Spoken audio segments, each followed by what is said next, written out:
বন্ধুরা, টিকিচে আমাদের সকলকে স্বাগত। আজকে আমি বানাবো সাবুর দুধ মালাই বা সাবুর দুধ সাবু। তার জন্য আমি এখানে ১ কাপ সাবু নিয়েছি। আপনারা আমাদের প্রয়োজন মতো নেবেন। সাবুটা আমি ১ম এ খুব ভালো করে ধুয়ে নেব। দেখুন সাবুটা আমি খুব ভালো করে ধুয়ে নিয়েছি। আমি যে কাপ মেপে সাবু নিয়েছি সেই কাপের হালকা গরম জল ১ কাপ ১ কাপ সাবুর জন্য ১ কাপ জল দেবো। যে ২ কাপ সাবু নেন ২ কাপ দেবেন। এটা আমি ১০ থেকে ১৫ মিনিটের জন্যে ঢেকে রেখে দেব।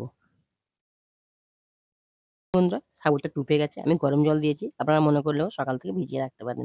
রাখলে ১ ঘন্টার মধ্যে টুপে যাবে। দেখুন পুরো ঝরঝরে হয়ে গেছে। আর দেখুন একদম টুপে গেছে। এর মধ্যে আমি দিয়ে দেবো অল্প একটু কোরানো নারকেল।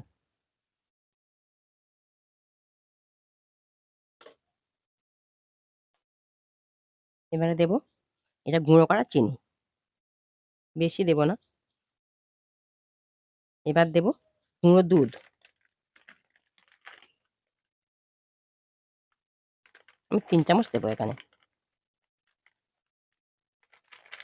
এবার আমি এটা খুব ভালো করে মেখে নেব।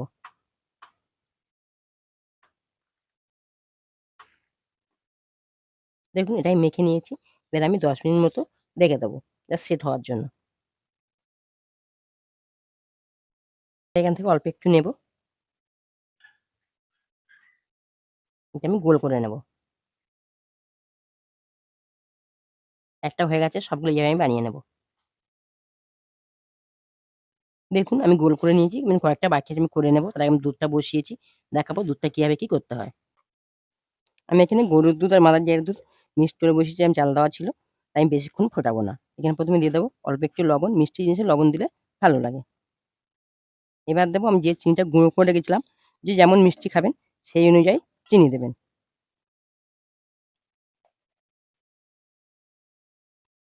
এই দুধটা আমি আরেকটু জাল করে নেব। এবার আমি সাবুর বলগুলো একটা করে ছেড়ে দেবো এর মধ্যে।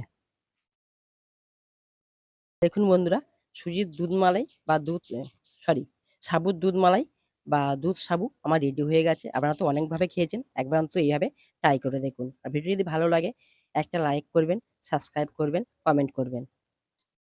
এবার আমি এটা নামিয়ে নেব। নামিয়ে নিয়ে ঠান্ডা করে দেখাবো।